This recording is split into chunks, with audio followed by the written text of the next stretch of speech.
Hello friends, आज हम बात करेंगे अपनी इस वीडियो में प्रेगनेंसी के बारे में कि प्रेगनेंसी को हम कितने पार्ट्स में डिवाइड करते हैं, प्रेगनेंसी असल में होती क्या है, इसकी स्टार्टिंग कैसे होती है और क्या क्या फ़ूड आपको प्रेगनेंसी में खाने चाहिए, किन किन फूड्स को आप अवॉइड करें जिससे कि बेबी की डेवलपमेंट को हार्म हो और बेबी के असल में जो ग्रोथ होती है वो कहाँ से स्टार्ट होती है और किस किस वीक में कहाँ पर चलती है। ठीक है, तो हम इस पूरी वीडियो में सिर्फ फर्स्ट ट्राइमेस्टर कवर करेंगे। फर्स्ट ट्राइमेस्टर मतलब स्टार्टिंग के 3 मंथ में आपको क्या केयर करनी है अपनी, जिससे आपकी बेबी की डेवलपमेंट बेस्ट हो। सबसे पहले तो हम ये जान लेते हैं कि बेबी की जो डेवलपमेंट होती है वो कहाँ से स्टार्ट होती है। जो प्रेगनेंसी हमारा एक इस तरह का पीरियड है जिसके अंदर बेबी जो है वो हमारे यूट्रस के अंदर डेवलप होता है। यूजुअली ये रहता है कि 40 वीक्स तक रहता है। जो बेस्ट प्रेगनेंसी रहती है, सबसे अच्छी, जिसे हम हेल्दी और गुड प्रेगनेंसी कहेंगे, वो 40 वीक्स तक ही रहेगी। 40 वीक्स के बाद 41 वीक और 42 वीक अगर इतना किसी का जाता है तो बेबी की डेवलपमेंट में जो बेबी की ग्रोथ है वो काफ़ी ज़्यादा बड़ी हो जाती है, बेबी का साइज़ काफ़ी बढ़ जाता है। तो डॉक्टर्स मोस्टली यही प्रिस्क्राइब करते हैं कि अब सी सेक्शन के थ्रू ही बेबी का डिलीवरी हो जाए। अब हम ये देखते हैं कि प्रेगनेंसी को कितने पार्ट्स में हम डिवाइड करते हैं। प्रेगनेंसी को यूजुअली 3 पार्ट्स में डिवाइड किया जाता है। बाहर कंट्रीज़ में इसको वीक के अकॉर्डिंग देखते हैं कि first week, second week, third week ऐसे देखा जाता है। यहाँ पर मोस्टली हम इंडिया में ऐसे देखते हैं कि फर्स्ट मंथ चल रहा है बेबी का, प्रेगनेंसी का फर्स्ट मंथ है, सेकेंड मंथ है या थर्ड मंथ है, हम मंथ के हिसाब से देखते हैं। लेकिन डॉक्टर्स भी आपको क्या पूछते हैं कि आपका कौन सा वीक चल रहा है, तो उस हिसाब से आपको ये वीक के अकॉर्डिंग आपको याद रखना ज़रूरी है कि आपका कौन सा वीक चल रहा है और किस वीक में आपकी क्या केयर है।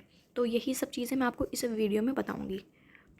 प्रेगनेंसी को यूजुअली 3 वीक्स में 3 ट्राइमेस्टर में डिवाइड किया जाता है। First trimester, second trimester and third trimester. और अपने हिसाब से देखें, मंथ्स के हिसाब से फर्स्ट ट्राइमेस्टर होता है हमारा 1st to 3rd वीक तक, सेकंड ट्राइमेस्टर होता है 4th month to 6th month तक, और थर्ड ट्राइमेस्टर जो लास्ट ट्राइमेस्टर सबसे इंपॉर्टेंट ट्राइमेस्टर होता है 7th, 8th and 9th month. ठीक है, और फर्स्ट ट्राइमेस्टर को अगर वीक के अकॉर्डिंग देखते हैं तो वीक 1 से लेकर 13th वीक तक हमारा फर्स्ट ट्राइमेस्टर काउंट होगा। सेकंड ट्राइमेस्टर होगा 11th 14 वीक से 27 वीक तक, और थर्ड ट्राइमेस्टर हमारा जाता है 28 वीक से स्टार्ट होता है 40 वीक तक। जो मोस्टली मैंने यही बताया आपको, बेस्ट ट्राइमेस्टर जो बेस्ट प्रेगनेंसी रहेगी हमारी वो 40 वीक्स तक ही रहती है। उससे कम भी हो सकती है, 38 39 में भी डिलीवरी हो सकती है आपकी, बाकी 41 में भी हो सकती है, 42 में भी हो सकती है। और ज़्यादातर यही देखा गया है कि फ़र्स्ट डिलीवरी जो होती है वो थोड़ा ड्यू डेट से एक आध दिन ऊपर भी जा सकती है। तो इसमें अगर आपकी ड्यू डेट से कोई ऊपर चली जाती है तो उसमें कोई घबराने वाली बात नहीं है। बाकी हर चीज़ को आप कंसल्ट बिल्कुल अपने गायनेकोलॉजिस्ट से कर देना है, सबसे इम्पॉर्टेंट यही चीज़ है। अब हम देखते हैं कि वीक बाय वीक क्या होता है हमारे बेबी के डेवलपमेंट में। फर्स्ट मोस्टली तो यही रहता है, वीक 1 to 2nd वीक में हम प्रेग्नेंट नहीं होते। हमारी बॉडी क्या कर रही होती है, सिर्फ प्रिपेयर कर रही होती है अपने आप को प्रेगनेंसी के लिए। ठीक है, सेकंड वीक में क्या होता है, जो हमारे एग्स होते हैं वो ओवरी से रिलीज़ होता है, और इस प्रोसेस को मोस्टली क्या कहा जाता है, मोस्टली नहीं, इसको प्रोसेस को कहा ही ओव्यूलेशन जाता है। ठीक है, end of the second week में क्या होता है, ये पीरियड है कंसेप्शन का। कंसेप्शन बोलें या फर्टिलाइजेशन बोलें, इसमें ये होता है जो फादर का स्पर्म होता है वो मदर के एग से जाकर एमर्ज होता है फेलोपियन ट्यूब में।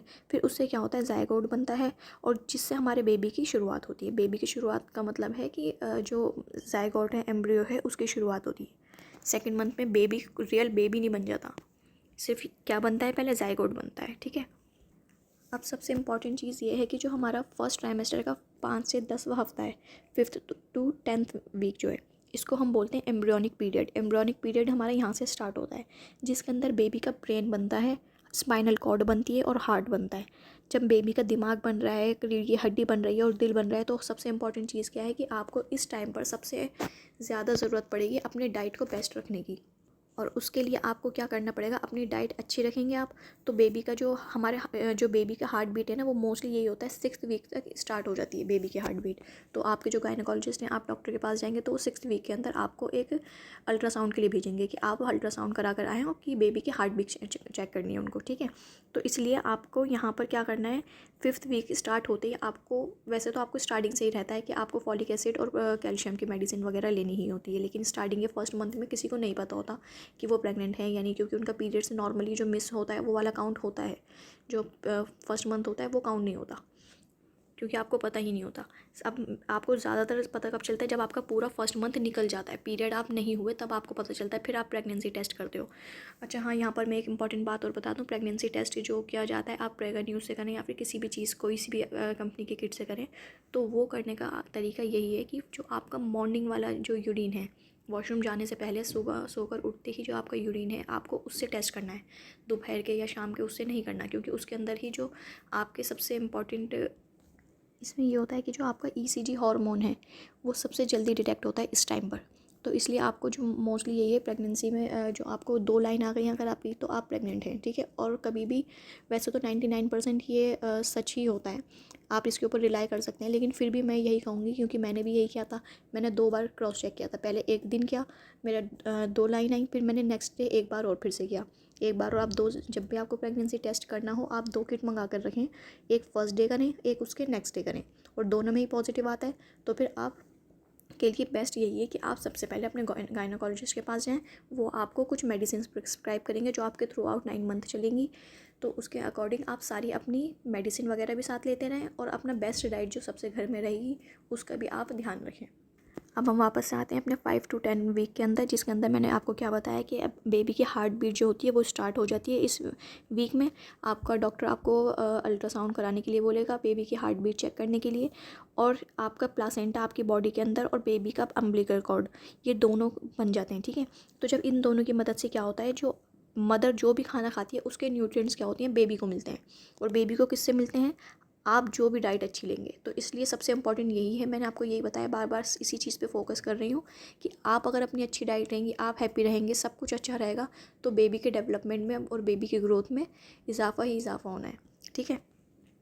और जब ये वीक हमारा एंड होता है तो बेबी जो हमारा एम्ब्रियोकल पीरियड जिसे हम बोल रहे हैं, यहाँ पर क्या होता है, हमारा बेबी का जो थोड़ा थोड़ा जो अलग थोड़ा अजीब सी शेप होती है बेबी की, तो वो क्या होने लगता है, वो ह्यूमन की शेप में, ह्यूमन हाथ उसके लगने लगते हैं, उसका फेस थोड़ा सा शेप में आने लगता है, ये सब चीज़ें उसकी होने लगती हैं, तो बेबी थोड़ा सा ह्यूमन की तरह लगने लगता है end of this week, 5 to 10 week के अंदर, ठीक है। और ये 10th वीक के अंदर ही जो एम्ब्रियो होता है वो हमारा क्या कहलाया जाता है, फेटस कहलाया जाता है, जो कि 1.25 इंचज़ का होता है। अब आप खुद सोचो 1.25 इंच कितना छोटा होता है, जिसे हम 3.18 सेंटीमीटर के हिसाब से भी हम अगर सेंटीमीटर में देखना हो तो इतना, ठीक है। अब आप अपने फिंगर के हिसाब से अंदाज़ा लगाएं 1.25 इंच कितना छोटा होता है, ठीक है। इस टाइम पर बेबी की कोई खास ग्रोथ नहीं होती, बड़ा नहीं होता इतना। और फिर हमारा आता है 11 to 13 वीक, जो हमारा लास्ट ट्राइमेस्टर बचता है, लास्ट वीक बचता है हमारे फर्स्ट ट्राइमेस्टर का। तो इसके अंदर क्या होता है, बेबी के आर्म्स और लेग्स क्या होते हैं, ग्रो होने लगते हैं लॉन्गर, ठीक है। जब बेबी के हाथ और पैर जब बढ़ने लगेंगे तो फिर वो क्या करते हैं, वो थोड़ी थोड़ी उनकी मूवमेंट हल्की फुल्की सी स्टार्ट हो जाती है इसी वीक में। और जो बेबी का जो एंड ऑफ दिस ट्राइमेस्टर है, बेबी का जो साइज़ होता है वो 3 इंच के अकॉर्डिंग लंबा हो जाता है, और 7.62 सेंटीमीटर। चलिए अब हमने बात कर ली कि आपको थ्रू आउट फर्स्ट ट्राइमेस्टर क्या क्या बेबी के डेवलपमेंट और ग्रोथ होती है। अब हम बात करते हैं कि आपकी बॉडी में क्या क्या चेंजेस होते हैं। हमारी बॉडी में क्या होता है, सबसे इम्पॉर्टेंट जो केमिकल चेंजेस होते हैं वो होना स्टार्ट हो जाते हैं। केमिकल चेंजेस का मतलब है हमारी बॉडी में हार्मोन्स डेवलप होना स्टार्ट हो जाते हैं, जिसके अंदर हम ये देखेंगे कि हमारा मूड स्विंग्स हमें सबसे इम्पॉर्टेंट चीज़ें जो है ना, जो मैं आपको बता रही हूँ वो सबकी ज़रूरी नहीं है। मैं आपको जितने भी पॉइंट्स बताऊँगी ये सारी चीज़ें सबके साथ सेम हो, किसी को इनमें से सिर्फ 2 सिम्टम्स हो सकते हैं, बॉडी में चेंजेस हो सकते हैं, किसी को सारे ही हो सकते हैं, किसी को कुछ ना भी हो। तो आप इस चीज़ से सिर्फ आप अंदाज़ा लगा सकते हैं कि अगर आपको ये चीज़ सिम्टम हो रहे हैं तो ये नॉर्मल है, कोई परेशानी वाली बात नहीं है। और फिर भी आपको पूरी थ्रू आउट अपनी प्रेगनेंसी अपने डॉक्टर से एक अपना गायनोकोलॉजिस्ट सिलेक्ट करें। प्रेगनेंसी स्टार्ट होते ही आप अपना एक गायनोकोलॉजिस्ट सिलेक्ट करें, उसी को पूरी प्रेगनेंसी को आपको दिखाना है, ठीक है। आप 10 जगह डॉक्टर बदलते रहोगे तो कुछ फ़ायदा नहीं होगा। 10 डॉक्टर आपको 10 एडवाइस देंगे, 10 आपको मेडिसिन वगैरह चेंज करा के देंगे। अगर आपको किसी डॉक्टर पे भरोसा नहीं हो रहा है तो फिर आप डॉक्टर चेंज करें। अगर आपको ऐसा लग रहा है आपकी तबीयत ठीक नहीं चल रही या फिर और कुछ है, आपको कुछ असर नहीं हो रहा दवाई का, तो फिर आप डॉक्टर चेंज करें। अदरवाइज़ एक ही कोई भी डॉक्टर हो आप उसी से कंसल्ट करते रहें अपनी सारी चीज़ें, ठीक है। तो अब मैं क्या बता रही हूँ आपको, बॉडी में क्या क्या चेंजेस होते हैं। सबसे पहला चेंज तो आपका यही आएगा कि आपके मेंस्ट्रुअल पीरियड जो होंगे वो स्टॉप हो जाएंगे, ठीक है। और फिर क्या होगा, आपको मॉर्निंग सिकनेस होने लगेगी, आपको उल्टी का फील होने लगेगा।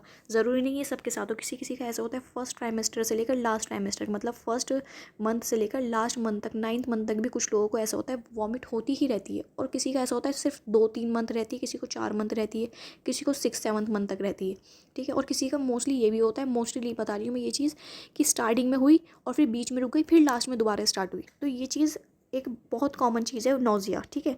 और फिर किसी किसी का ऐसा होता है कि टेंडर स्वॉलन ब्रेस्ट होने लगते हैं, सूजन आने लगती है हल्की हल्की हमारे ब्रेस्ट पर, और थोड़ा इचीनेस होने लगती है। और मूड स्विंग्स जो होते हैं वो बहुत ज़्यादा बढ़ जाते हैं। कभी हम मन करता है हमारा हम रोएं, बहुत रोएं, एकदम अकेलापन फ़ील होने लगेगा। आप सबके साथ होंगे, अपने हस्बैंड के साथ होंगे, फिर भी आपको बहुत अकेलापन लगेगा। और कभी कभी ऐसे लगता है आप बहुत खुश होते हैं, बेवजह ही आपका मूड अच्छा हो जाता है। तो मूड स्विंग्स जो है बहुत मतलब एक ऐसा चीज़ है जो बहुत ज़्यादा होती है। और एक चीज़ जो मैंने तो सफ़र की थी, ज़रूरी नहीं है सभी करें, कॉन्स्टिपेशन। कॉन्स्टिपेशन काफ़ी होते हैं इस ट्राइमेस्टर में। और इसका रीज़न मैं ये भी कह सकती हूँ कि जो हमें डॉक्टर फॉलिक एसिड की टैबलेट देते हैं उससे कॉन्स्टिपेशन होते हैं, तो शायद ये रीज़न भी हो सकता है। तो ज़रूरी नहीं है कि ये चीज़ सबके साथ हो। और किसी का वेट बहुत ज़्यादा बढ़ सकता है, किसी का वेट लॉस भी हो सकता है। ये भी एक हमारी बॉडी में चेंजेस होता है। और हाँ, सबसे इंपॉर्टेंट चीज़ क्रेविंग होती है किसी चीज़ की। जैसे किसी का बहुत खट्टा खाने का मन करता है, किसी का बिल्कुल खट्टे से दूर हो जाता है। जैसे हमने टीवी में, सीरियल में या वीडियोज़ में तो ये देखा है, सब बोलते हैं कि खट्टा खाना है, खट्टा खाना है। तो ज़रूरी नहीं है हर किसी को खट्टा खाना हो। किसी को ऐसा होता है बहुत ज़्यादा स्पाइसी खाने का मन करता है, किसी का दिल करता है बहुत ज़्यादा जंक फूड लेना है हमें, बहुत ज़्यादा मीठा खाने का मन करता है कभी किसी का। या फिर क्या होता है किसी किसी को डिसलाइक, एकदम बहुत ज़्यादा कोई चीज़, कोई भी ऐसा फूड या उसकी स्मेल से मन होता है उससे दूर भागें। जैसे कि मेरे साथ तो ये था कि जब मैं मिल्क के पास भी जाती थी ना, कोई मतलब जैसे मिल्क बॉईल हो रहा है, उसकी हल्की सी भी फ्रेगनेंस आती थी, हल्की सी भी खुशबू आती थी, तो मैं उससे दूर भागती थी। और हल्का सा भी जैसे कोई खाना बना रहा है, मसाला भुना, उसकी स्मेल आई, उसकी फ्रेगनेंस आई, तो मन करता था बस वहाँ से भाग जाओ, दो दो तीन तीन कमरे भी दूर चले जाओ तो जाके सुकून मिलता था। वरना ऐसा होता था कि बस वॉमिट फील हुई और वॉमिट हो भी जाती थी। तो ये ज़रूरी नहीं है कि आपके साथ भी हो, और किसी के साथ ऐसा हो भी सकता है, तो ऐसी घबराने वाली चीज़ भी नहीं है। ये डिसलाइक ऑफ फूड ये नॉर्मल चीज़ है। कभी आपको सिर्फ ज़्यादा हार्श स्मेल होती है, जैसे परफ्यूम, आपके हस्बैंड ने या आपके घर वालों में किसी ने परफ्यूम लगाया तो आपको इरिटेशन हुई। ये चीज़ मेरे साथ थी। मेरे को गोश्त की स्मेल से मन होता था दूर भागो। या फिर अंडा नहीं खाया जाता था, अंडे से बिल्कुल ऐसी नफरत हो गई थी, देखते ही ऐसा होता था वॉमिट। में फ़ोन में भी अगर फ़ोटो देखती थी दूध का या फिर अंडे का तो मन होता था वॉमिट कर दूँ। तो इतना ज़्यादा ऐसा, मतलब इस लेवल पर भी आपको ऐसा हो सकता है कि किसी चीज़ से दूर भागने की हो। ज़्यादा ऐसी स्मेल होती है जैसे कि आपने लाइज़ॉल का या फिनाइल का पोंछा लगाया, उससे भी किसी को मन होता है दूर भागो। बहुत अच्छी खुशबू से भी मन हो सकता है दूर भागने का, या फिर गंदी स्मेल, जो कि गंदी स्मेल ना भी हो उससे भी, जैसे कि खाना बन रहा है या कुछ भी चीज़ हो रही है, ठीक है। तो ये भी एक बॉडी में हमारे चेंजेस हो सकते हैं। और ये चीज़ एक फीलिंग टायर्ड वाली चीज़ भी बहुत होती है कि आप सो कर उठे, आपको ऐसा हो रहा है कि आपने पता नहीं कितना काम करके रात को सोए, आप इतना ज़्यादा थक गए। तो ये चीज़ भी एक बहुत बड़ा सिम्टम है, क्योंकि ऐसा होता है कभी कभी आपको हल्का फुल्का चक्कर आने लगता है। चक्कर आया, फिर आप नॉर्मल उठे, फिर बैठ गए, फिर आपको लगा कि शायद मैं एकदम काफ़ी देर तक लेटी रही, फिर आप खड़े हुए तो शायद ये वो चक्कर है। लेकिन ऐसा ज़रूरी नहीं है। ये आपकी बॉडी का प्रेगनेंसी का ही एक सिम्टम है, जिसके अंदर आपको ऐसा होता है कि आप चलते फिरते भी आपको चक्कर आ सकते हैं। आप खड़े हुए हो, आप काम कर रहे हो, आप कुछ कर रहे हो, एकदम चक्कर है, आप एकदम बैठ गए, तो ये एक नॉर्मल सिम्टम है। और मैंने आपको जैसे कि बताया कि ये जितने भी मैंने सिम्टम्स बोले हैं, ज़रूरी नहीं है सबको सेम हो, और ज़रूरी नहीं है सबको ही हो। किसी को ये सिम्टम में से सिर्फ एक आध भी हो सकता है, किसी को सिर्फ नोज़िया भी हो सकता है, किसी को सिर्फ मूड स्विंग्स हो सकते हैं, किसी को इनमें से कुछ भी ना हो। तो आप उस चीज़ को अपने हिसाब से देखें कि आपके साथ इनमें से कौन सा सिम्टम हो रहा है। अब हमने ये बात कर ली कि आपकी बॉडी में क्या क्या चेंजेस होते हैं। अब हम बात करेंगे कि आपको क्या क्या फूड लेने चाहिए। मैं आपको बहुत कॉमन लैंग्वेज में बिल्कुल जनरली बात बता रही हूँ ये, ताकि आपको नॉर्मली ऐसा लगे कि आप किसी अपने घर के मेंबर से ही बात कर रहे हैं या आप अपनी किसी फ्रेंड से बात कर रहे हैं। मैं इस वीडियो में बिल्कुल भी साइंटिफिक टर्म्स या फिर साइंटिफिक वर्ड्स यूज़ नहीं कर रही, ताकि आपको बिल्कुल अच्छे से सारी चीज़ें समझ आ जाएँ, और अपनी ही नॉर्मल लैंग्वेज में आपको समझा रही हूँ ये चीज़। तो अभी मैंने आपको ये बताया कि आपकी बॉडी में क्या क्या चेंजेस हो रहे हैं, ठीक है। अब आपको क्या क्या फूड्स आपको लेने चाहिए। बहुत सबसे इंपॉर्टेंट चीज़ यही है, क्योंकि गर्ल्स को मोस्टली ये चीज़ नहीं पता होती कि फर्स्ट ट्राइमेस्टर में किस तरह से केयर करनी चाहिए। और सबसे इम्पॉर्टेंट केयर आपकी होती है फर्स्ट ट्राइमेस्टर में, क्योंकि यहाँ पर जब बेबी की डेवलपमेंट और ग्रोथ हो रही होती है, इसी टाइम अगर हमने कुछ उल्टा पुल्टा खा लिया, कोई ऐसी चीज़ खा ली केमिकल वाली, या फिर बैक्टीरियल चीज़ें खा ली जिसके अंदर बहुत बैक्टीरियाज हैं, तो हमारा मिसकैरेज होने के बहुत चांस हो सकते हैं। और हमें पता भी नहीं होता कि हमारा मिसकैरेज हो क्यों गया। हम रोते हैं, हम परेशान होते हैं, हम डिप्रेशन में चले जाते हैं कि हम तो बहुत ट्राई कर रहे हैं, हम बहुत ट्राई कर रहे हैं, हमारे साथ नहीं हो रहा, ये नहीं हो रहा, प्रेगनेंसी नहीं हो रही। जैसे कि कुछ लोग ऐसे करते हैं कि जैसे फर्स्ट ट्राइमेस्टर हुआ, बहुत खुश हुए, उन्होंने क्या करा, बाहर की सारी चीज़ें खाना स्टार्ट कर दी, जंक फूड, फास्ट फूड, उनको इतनी क्रेविंग हुई, उन्होंने सारी चीज़ बाहर की खाना स्टार्ट कर दी। अब बाहर के फूड में बैक्टीरिया हैं, पैक्ड फूड हो गया, तो वो सब चीज़ें खाएं तो उनके बॉडी में बैक्टीरिया हैं, जो कि हमारी बॉडी का जो बेबी बन रहा है, फेटस जो है, एम्ब्रियो जो है, वो चीज़ अभी इतनी डेवलप ही नहीं हो पाई कि वो उस चीज़ से लड़ सके। तो क्या होता है, मोस्टली हमारा मिसकैरेज हो जाता है। तो अब मैं सिर्फ आपको सिर्फ ये चीज़ें बता रही हूँ कि आपको क्या क्या खानी चाहिए।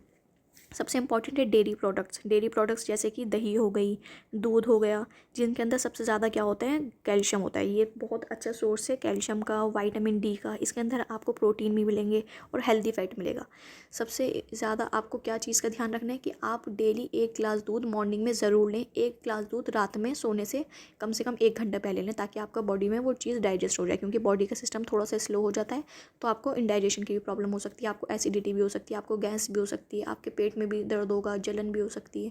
तो ये सब चीज़ें भी बहुत नॉर्मल है। तो इसलिए ज़्यादा ध्यान रखें कि डेयरी प्रोडक्ट्स आप जब भी लें, दूध एक समझ लीजिए एक पूरा 1 मील है, अगर आपने 1 गिलास दूध ले लिया तो समझ लीजिए आपने 1 मील ले लिया। तो उस टाइम आपको ये ध्यान रखना है कि आपको सोने से बहुत देर पहले आपको ये सब चीज़ें लेनी है, ठीक है। आपको डेयरी प्रोडक्ट ज़रूर लेने हैं, जो मैंने आपको बताए हैं, इनमें से आप कुछ भी ले सकते हैं। दूसरा, फॉलिक एसिड जिन फूड में होता है, जिसे फोलेट रिच फूड्स कहा जाता है, उनको ज़रूर लेना है। जैसे कि दाल हो गई हमारी, हर तरह की दाल आप ले सकते हैं, चावल ले सकते हैं, सिट्रिक फ्रूट्स ले सकते हैं, बीन्स ले सकते हैं, या फिर मटर पीस ले सकते हैं, ठीक है। इनके अंदर क्या होता है, फॉलिक एसिड होता है, जिससे आपका बेबी का और आपका दोनों का ही खून बनेगा ज़्यादा से ज़्यादा। और थर्ड चीज़ मैं आपको बताऊँ, होल ग्रेन लेना भी आपको इतना ही इम्पॉर्टेंट है जितना डेयरी प्रोडक्ट्स लेना है। जैसे कि ब्राउन राइस लें, ओट मील लें, बार्ली लें। ये सब चीज़ें क्या हैं, इनके अंदर कार्बोहाइड्रेट बहुत होता है, विटामिन बी कॉम्प्लेक्स होता है, मिनरल्स होते हैं जैसे कि आयरन या फिर मैग्नीशियम, ठीक है। ये सब चीज़ें इनके अंदर बहुत होती हैं जो बेबी की ग्रोथ और डेवलपमेंट में आपको हेल्प करेंगी। और सबसे important cheese, fruits is the most important thing in your pregnancy. Fruit एक ऐसी चीज़ है जो आपको फर्स्ट ट्राइमेस्टर से लेकर लास्ट ट्राइमेस्टर तक लेनी ही लेनी है, ठीक है। क्योंकि आपको मैंने बताया कि अगर आप हेल्दी रहेंगे तो आपका बेबी की ग्रोथ और डेवलपमेंट दोनों ही अच्छी होगी, बेबी भी आपका हेल्दी रहेगा और उसकी डिलीवरी के टाइम आपको कोई दिक्कत नहीं होगी। और फ्रूट्स में आपको क्या क्या लेना है, अनार जो सबसे ज़्यादा जल्दी आपका खून बनाएगा, आपको अनार लेना है, आपको बनाना लेना है, आप 2 बनाना मॉर्निंग में ले सकते हैं, ऑरेंजेस आप ले सकते हैं, 1 एप्पल ले सकते हैं। और इन सब चीज़ों के अंदर आपको पता है कि विटामिन्स होते हैं, एंटीऑक्सीडेंट होते हैं, जिससे क्या होगा, आपके बेबी की ग्रोथ जो आपके मुंह में हो रही है उसके लिए बहुत ज़्यादा इंपॉर्टेंट है, ठीक है। अब मैं बात करूँगी कि आपको क्या क्या फूड्स ऐसे हैं जो आपको अवॉइड करने हैं। अभी तो हमने ये बात करी कि आपको क्या क्या फूड लेने हैं, अब हम बात करेंगे आपको क्या ऐसे फूड्स हैं जो आपको अवॉइड करने हैं। सबसे इम्पॉर्टेंट है सॉफ्ट चीज़ जो होता है, जिस भी चीज़ में आपको चीज़ मिलता है, जो भी आपका फूड्स है, जैसे कि आप पिज़्ज़ा ले लें, बर्गर ले लें या पास्ता ले लें, ठीक है। ये सब चीज़ों में आपको सॉफ्ट चीज़ मिलता है, तो इससे क्या होता है, ये इसके अंदर क्या होता है, अनपेस्चराइज्ड मिल्क से बनता है ये, जिसके अंदर क्या हो सकते हैं, बैक्टीरिया हो सकते हैं। अब बैक्टीरिया होंगे तो आपको फूड पॉइजनिंग हो सकती है, तो फूड पॉइजनिंग की वजह से बेबी को भी हार्म हो सकता है। और सेकंड चीज़ है आपकी पैक्ड फूड या फिर प्रोसेस्ड फूड आपको नहीं लेना। जैसे कि आपके बॉक्स वाले जूस आते हैं वो नहीं लेने, या फिर माइक्रोवेव में बना हुआ रेडीमेड खाना होता है कि आपको सिर्फ माइक्रोवेव में गर्म करना है, वो खा लेते हैं, वो चीज़ आपको नहीं लेनी। बाहर के आपको केक्स जो होते हैं, पैक्ड केक्स आते हैं, वो नहीं लेने। बिस्किट्स नहीं लेने आपको। बिस्किट सिर्फ आपको अगर ये है कि आप खाना नहीं खा पा रहे, आपकी रोटी छूट रही है, सब कुछ छूट रहा है, आपका किसी चीज़ का मन नहीं हो रहा, तो आप सोचते हैं चाय या दूध के साथ बिस्किट ले लें। तो ये बिस्किट आप सिर्फ डॉक्टर से ही पूछें कि आपको कौन से बिस्किट जो हैं जो हार्म नहीं करेंगे बेबी को, और जो असल में आपको फ़ायदा देंगे, जो मैदे से नहीं बने हो, इन चीज़ों से नहीं बने हो जो आपको हार्म करें, वो आप डॉक्टर से पूछ कर वही वाले बिस्किट्स लें अगर बिस्किट लेना हो। तो जिनके अंदर मिल्क होता है, बाहर वाले जो प्रोडक्ट होते हैं जिनके अंदर मिल्क होता है, वो चीज़ें भी नहीं लेनी, क्योंकि उनके अंदर क्या होता है, प्रिजर्वेटिव ऐड किए जाते हैं, ठीक है। जैसे कि आप सोचें बाहर की आइसक्रीम ले लें, या फिर कंडेंस्ड मिल्क होता है, आप वो चीज़ ले लें। तो ये सब चीज़ें भी आपको अवॉइड करनी है, क्योंकि इनको स्टोर कर रखने के लिए इनके अंदर प्रिजर्वेटिव डाला जाता है, जो कि हार्मफुल होता है आपके और आपके बेबी के लिए। थर्ड चीज़ आ गया हमारा सी फूड, जिसके अंदर सबसे ज़्यादा मरकरी होती है, हाई अमाउंट ऑफ मरकरी जिसमें होता है, वो आपको सी फूड्स वो चीज़ अवॉइड करना है। जिससे क्या हो सकता है, आप इस चीज़ का बिल्कुल ध्यान रखें, क्योंकि लोगों को ये चीज़ नहीं पता कि जैसे कि बहुत सारी फ़िश ऐसी होती हैं जिनके अंदर मरकरी बहुत होती है। जब आपको जो फ़िश आपको खाने का मन हो, पहली इंपॉर्टेंट चीज़ ये है कि आप फर्स्ट ट्राइमेस्टर में फ़िश वगैरह ऐसी चीज़ें ले ही नहीं। सेकंड ट्राइमेस्टर से आप स्टार्ट कर सकते हैं, क्योंकि फ़िश क्या होती है, गर्म होती है, तो आपको इस टाइप की चीज़ें अवॉइड करनी है।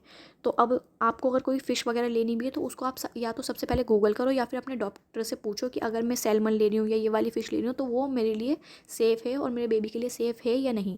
तो उस चीज़ का आपको ध्यान रखना है, क्योंकि अगर आपने ऐसी सी फूड लिया जिसके अंदर मरकरी ज़्यादा है, तो उससे क्या होगा, जो हमारा फर्टल है उसका ब्रेन डैमेज हो सकता है, और आपके जो बेबी का डेवलपमेंट माइलस्टोन्स होंगे, जो बेबी के डिलीवरी के बाद के जो डेवलपमेंट माइलस्टोन्स होते हैं वो उसमें बेबी डिले कर सकता है, जैसे कि जिस टाइम पर बोलना है वो उस टाइम पर नहीं बोले, या फिर उसके टीथ जिस टाइम पर आ रहे हैं वो उससे ज़्यादा टाइम लगाएं, या फिर बेबी चलने में थोड़ा ज़्यादा टाइम ले, तो ये सब चीज़ भी हो सकती है। और फोर्थ चीज़, सबसे इंपॉर्टेंट चीज़ है जो आपको मोस्टली सब आपके घर वाले भी बताते होंगे, जो आपको अवॉइड करनी है, वो है अनरिप्ड और सेमी रिप्ड बनाना, पपाया।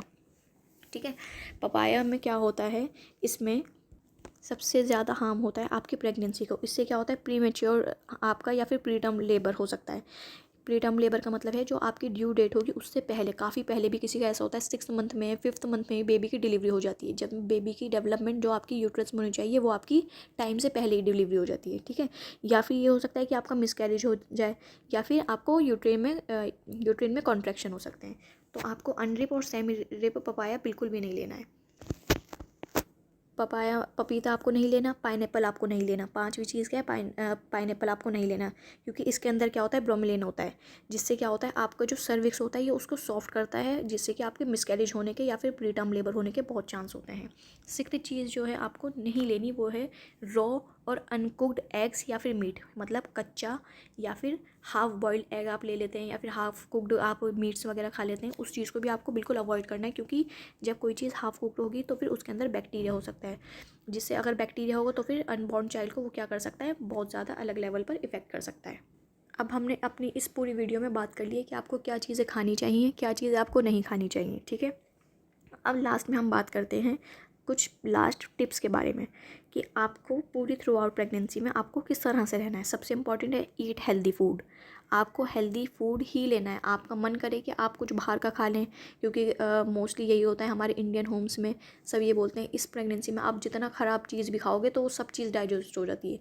आप अगर पिज़्ज़ा भी खा रहे हो, आप मोमोज़ भी खा रहे हो, आप चिली पटेटो खा रहे हो, आप चाउमीन खा रहे हो, जो आपको खाने का मन है आप हर चीज़ खाओ, क्योंकि वो क्या हो जाएगी, डाइजेस्ट हो जाएगी।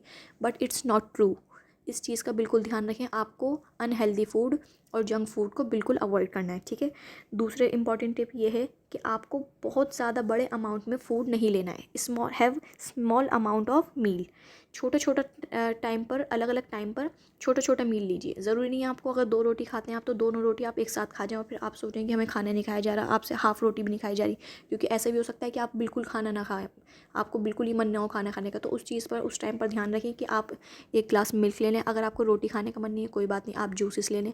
मिल्क पीने का मन नहीं है, जूसेस ले लें। जूसेस पीने का मन नहीं है, आप कोई भी फ्रूट ले सकते हैं। ठीक है, इस चीज़ का आपको ध्यान रखना है कि आपको मील अपना बिल्कुल लेना ही लेना है और स्मॉल अमाउंट में लेना है। ठीक है, सबसे इंपॉर्टेंट चीज़ है स्टे हाइड्रेटेड, आपको पानी ज़्यादा से ज़्यादा पीना है, ताकि आपका जो बेबी है उसकी डेवलपमेंट में कोई भी कमी ना आए, क्योंकि आपका जो यूट्रस होता है उसके अंदर जो एमनियोटिक फ्लूइड होता है उसका लेवल आपका कम नहीं होना चाहिए। तो वो जब भी कम नहीं होगा, आप अगर अपना हाइड्रेशन जो आपका हाइड्रेटेड है वो चीज़ आप उसको ठीक से रखेंगे, मतलब आप ज़्यादा से ज़्यादा पानी पिएंगे। ठीक है, और दूसरा इंपॉर्टेंट चीज़ है आपको थोड़ी सी एक्सरसाइज करनी है। एक्सरसाइज का मतलब ये नहीं है कि आप ऐसे एक्सरसाइज करें जिसमें आपको बहुत उछल कूद करनी हो, ये सब चीज़ें बिल्कुल ध्यान रखिएगा। अगर आपने इस तरह के कोई भी काम करे, बहुत जल्दी जल्दी भागे, तेज़ स्पीड में चले, या फिर बहुत तेज़ आपने रन करी, ठीक है, तो इस चीज़ का आपको ध्यान रखना है कि ये चीज़ से क्या हो सकता है, आपकी मिसकैरेज होने के बहुत चांस हो सकते हैं, या फिर आपको स्टार्टिंग में ही ब्लीडिंग हो सकती है, या फिर स्पॉटिंग हो सकती है, जिससे बेबी का सीधा सीधा हार्म होगा। ठीक है, इस चीज़ का आप बहुत ध्यान रखिएगा। दूसरा है आपको स्ट्रेस फ्री रहना है। स्ट्रेस फ्री कैसे रहेंगे, क्योंकि मैंने बताया आपको कि आपको मूड स्विंग्स होते हैं, तो आपको क्या करना है, उस तरह के लोगों के पास जाना है या फिर उनके पास बातें करनी है जिनसे आपका मूड अच्छा होता है। आपको अगर फैमिली में थोड़ा इशू होने लगता है या फिर कोई आपको लड़ाई होती है, कुछ होता है, आपको क्या करना है, अपना मूड जल्द से जल्द अच्छा करना है, ताकि आप अच्छे रहेंगे तो आपका बेबी भी अच्छा रहेगा, आप हैप्पी रहेंगे आपका बेबी भी हैप्पी रहेगा। ठीक है, तो इन चीज़ों का आपको पूरी प्रेगनेंसी में अपना ध्यान रखना है। तो चलिए आज की वीडियो में सिर्फ इतना ही। I hope you like the video. If you like the video press the like button, और आप ये वीडियो उन लोगों के साथ भी शेयर कर सकते हैं जो आपके फ्रेंड्स और फैमिली में प्रेग्नेंट हैं या फिर who are trying to be pregnant. Okay, thank you so much for watching my video.